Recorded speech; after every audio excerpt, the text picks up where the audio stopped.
This is Tech and Politics, and I am Andreas Jungherr. Welcome to the podcast accompanying the lecture series Digital Media and Politics and Society at the University of Bamberg. In this episode, we focus on algorithmic support for experts and lay people. A further use of algorithms is to provide suggestions and advice. This includes algorithms that suggest courses of action or scenarios about future developments based on regularities identified in past data. Examples include algorithms that recommend users of digital media platforms content of potential interest, algorithms that advise police forces on where to expect a concentration of criminal activity, or algorithms that advise doctors on whether specific symptoms indicate a specific disease. Algorithms play a crucial role in decision-making processes across various sectors, helping individuals and organizations to make informed choices by offering data-driven suggestions. In discussing these algorithms, their uses, effects, and evaluation, it is helpful to differentiate between algorithms providing advice and suggestions to experts and those providing advice and suggestions for lay people and users of digital communication environments and services. Let's start by algorithms in support of experts. In a growing set of professional fields, algorithms support experts by providing assessments, prognoses, and scenarios. Algorithms promise to offset some of the vagaries and inefficiencies of human decision-making and evidence analysis. Ideally, decision-making in professional and institutional contexts aims for fairness to those concerned, consistency across cases, comprehensive accounting for the available evidence, and explainability. But even trained experts can fall short of these expectations. For example, psychological biases can unduly influence decisions of trained decision-makers. Cognitive shortcuts, such as heuristics, can fail decision-makers in specific contexts and lead them astray. Also, people can struggle with keeping aware of all the evidence relevant to a decision. These are some of the limitations of human decision-making that can lead to inefficient, unfair, or wrong decisions. Here, algorithmic and data-enabled decision support can help. Algorithms can support decision-making by predicting expected outcomes based on available data. Using rules provided by modelers or rules based on autonomously identified regularities in past data, algorithms model patterns, processes, behaviors, and outcomes of interest. They then can predict the likelihood of events happening or entities falling in a given category based on these models. This makes algorithms useful in various areas. In medicine, computational algorithms such as IBM's Watson for oncology assist physicians by predicting the likelihood of a patient suffering from a disease based on given symptoms or test results, and by suggesting treatment plans with greater likelihood of success than alternatives. In finance, insurers use credit scoring models to assess the creditworthiness of individuals or businesses. In engineering, computer-aided design (CAD) systems offer suggestions on design optimization or error correction. In biological research, algorithms propose molecular structures for new potential drugs or materials, or offer insights into genetic variants and their potential implications. In climate research, algorithms help in the development of climate models and the downscaling of general expectations to specific geographical areas. In these cases, experts are supported by algorithmic support systems that suggest courses of actions, diagnoses, or scenarios for given cases or moments. Algorithms provide experts with scores indicating whether people or other entities fall in a relevant category. For example, whether they are likely voters or likely to default on a credit. Or they provide experts with scenarios of likely future developments or outcomes. Sometimes these algorithmic assessments rely on one model. Sometimes they rely on multiple models and provide experts with different outcomes to compare and choose from. In general, the goal of algorithmic decision support for experts is to increase efficiency and speed of decision-making, especially in time-sensitive or resource-starved environments, such as medical diagnoses or in the criminal justice system. In other cases, algorithmic support is more about providing access to greater evidence base, providing access to different models and different outcomes, and for handling large amounts of data.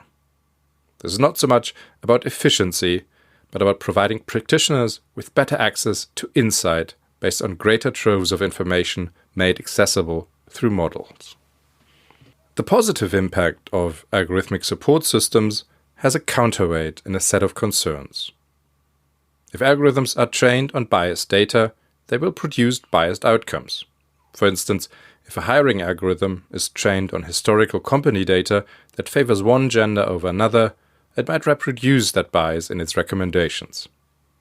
Many advanced algorithms, especially deep learning models, are often treated as black boxes, because their decision-making processes are not easily interpretable. This lack of transparency can make it challenging to trust or validate the advice provided. Experts might become overly dependent on algorithmic advice and neglect human intuition or expertise. This is particularly concerning in fields where human judgment is crucial, like medicine or law. Many algorithmic systems rely on vast amounts of data, which can raise concerns about user privacy and data security, especially when algorithmic support is provided on a software-as-service basis by external companies. Without proper safeguards, sensitive information could be at risk of being accessed by unauthorized parties. Also, over time, the suggestions of algorithms are turned into de facto algorithmic cages for experts and professionals. After all, if one deviates from the recommendation of an algorithm, and this turns out badly, the potential penalty is higher than simply following the algorithm, even if that recommendation turns out to be wrong. Let's turn to an example. An area where the use of algorithms directly touches on democracy and the power of the state over its subjects is the criminal justice system. For example, algorithmic advice systems are increasingly used by various police departments in the US. Based on data on various criminal activity, algorithms provide assessments of which areas are expected to feature heightened criminal activity so police can preemptively patrol them. But algorithmic assessments can also extend to individuals, such as assessments where selected people have a heightened risk of criminal behavior and therefore merit higher police attention. Algorithmic advice systems promise police departments a better way to allocate scarce resources more effectively to where they are most needed. This is clearly an important contribution. At the same time, there are important limits to data-driven and probabilistic approaches to policing that have given rise to strong critique. This includes shifts within systems relying on algorithmic support to underlying probabilistic approaches, abandoning less quantifiable approaches that nevertheless might be more suited to the task at hand. Just as importantly, by relying on data that for reasons of historical discriminatory practices overrepresent specific demographic groups in crime statistics, algorithms guiding contemporary police activity risk reproducing these discriminatory practices. Over time, these patterns might be reinforced through a vicious feedback loop of historical overrepresentation in data, heightened police attention akin to racial and social profiling, and subsequent overrepresentation in arrest reports and new data. Over-reliance on data-driven algorithmic support might thus contain a hidden trade-off between efficiency and fairness within the criminal justice system. Of course, this general critique can also be applied to other areas relying on algorithmic advice systems. Let's turn now to algorithmic support for non-experts. Algorithms can also provide support for people in their everyday lives. These algorithmic support systems have great reach and are already present for many different types of uses and practices. Very prominently, this includes algorithmic recommendation systems on digital services, such as news feeds on social media sites, video and music streaming, or on online shopping sites. In navigation and travel, algorithms provide suggestions for routes and travel itineraries. In more specialized contexts, algorithmic advice systems provide support for personal life decisions in dedicated services or apps, such as food and diet suggestions, workout plans, or dating. These algorithms are important in helping people navigate choice-rich and fragmented information environments and option spaces. Algorithmic recommendation systems are important and can help people navigate overwhelming and confusing information environments by suggesting information. They can also help people to make better choices regarding health, nutrition, or personal finance by shaping option spaces on the basis of data-driven analysis and prediction. At the same time, the growing reliance on algorithmic support systems in ever more areas of public and personal life can turn into a problem for politics and society if these systems are implemented and handled without reflection, evaluation, and critique. For algorithmic support for non-experts, similar concerns arise as for algorithmic systems supporting experts. But beyond bias, transparency, de-skilling, and over-reliance and privacy concerns, there are also other risks to consider. This includes a homogenization of choices. If everyone relies on the same set of algorithms for recommendations, diversity in consumption patterns will necessarily be reduced. This in turn will lead to homogenization of tastes and cultures. For instance, if everyone watches the same suggested movies or reads the same recommended books, it could limit cultural diversity and novelty. This algorithmically driven cultural homogenization could follow different patterns. For one, it is possible that international consumption and production patterns would shift toward generalized US cultural products, increasing the already felt cultural hegemony of the USA. This would also contribute to a spread of US cultural and political concerns to other countries, irrespective of the specifics of local contexts and culture. Alternatively, algorithmic recommendations might shift patterns toward a more generalized international taste, due to large audiences for cultural products in Asia. Market forces would thus shift cultural production and consumption not toward US-based patterns, but toward those of the largest consumer group of international consumers. Similar dynamics already emerged with American media and sport companies reaching out to Asian markets and in turn adjusting products and public statements to the sensibilities, concerns, and interests of Asian audiences and governments. Additionally, greater reliance on algorithms for content discovery and distribution puts companies providing these algorithms into a powerful position opposite creators who come to depend on producing content recognized and distributed by algorithms. When algorithms determining the visibility and discoverability of content shift, so can the relative prominence of those who create content for algorithmically shaped information systems. A recent case illustrating this dependency is Instagram's shift from algorithm predominantly relying on signals from the social graph in content recommendation decisions to one predominantly relying on signals within content items, which led to strong pushback by Instagram influencers with large followings. Let's have a look at an example. Digital information environments are often shaped by algorithmic recommendation systems.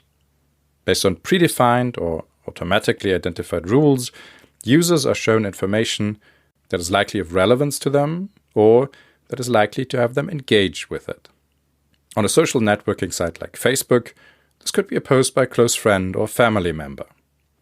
On an entertainment app like TikTok, this could be a funny video of a dancing hamster. On a microblogging service like X, this could be a news item on current events. Rules determining recommendations vary and can shift over time. For example, generally speaking, there are recommendation algorithms that show people content predominantly that others who they are connected with have posted or have interacted with. This would be a logic based on users' social graph, or more broadly, their network. Alternatively, machine learning algorithms can identify signals within the content itself that at any given time or for any given subgroup of users indicate likely engagement. Based on these automatically identified patterns within content, algorithmic recommender systems would decide about whom to display what information. Other logics for rules or mixture of logics can also apply. In most digital information environments, some sort of algorithmic recommendation is necessary for people to navigate these information and choice-rich environments. At the same time, companies running these services use algorithmic recommendation systems in support of their commercial interests. By keeping people engaged with the service, companies are in a position to show them more ads, making them a more valuable partner for companies trying to reach people. These uses stand in obvious tension, especially when algorithmic recommendations shape people's political and news exposure. For example, content with strong informational quality might be beneficial to people, but not necessarily lead to interactions. Accordingly, it might not be recommended by algorithms. In contrast, other content creating controversy or arousing strong emotions might create interactions and therefore be recommended algorithmically, but over time might lead to a deterioration of the information environment. In short, purely commercial display and distribution logics are likely to be in conflict with logics focused on the quality of information for democracy. Let's get back to our argument. Algorithmic advice systems clearly hold great potential for experts in increasing their capabilities, information processing ability, and their efficiency. This has obvious consequences for the, at least rhetorical, power of experts and expert advice in democracies. Algorithmic advice systems aimed at the broad public can also be very helpful. They provide crucial assistance in choice-rich information environments and option spaces that without algorithmic support might be prohibitively difficult to navigate due to fragmentation or information overload. While helpful, there clearly also are risks associated with these systems. This includes risk for people subject to algorithmic suggestions, the correctness of the suggestions provided, fields and systems coming to rely predominantly on algorithmic advice systems, and an increase in the power of companies providing algorithmic advice systems in ever more political and social fields. Accordingly, the analysis of algorithmic advice systems must always include their mechanics, uses, results, effects, and structural embeddedness. That's it for now. In the next episode, we will focus on algorithmic action and fairness. As always, the script to this episode can be found online on the course website, digitalmedia.andreasjungherr.de. There, you will find detailed sources, references to further reading, links, and preparatory questions for the exam. This was Tech and Politics, a podcast by the Chair for Political Science, especially Digital Transformation at the University of Bamberg. I'm Andreas Jungherr. Have fun reading, and see you soon.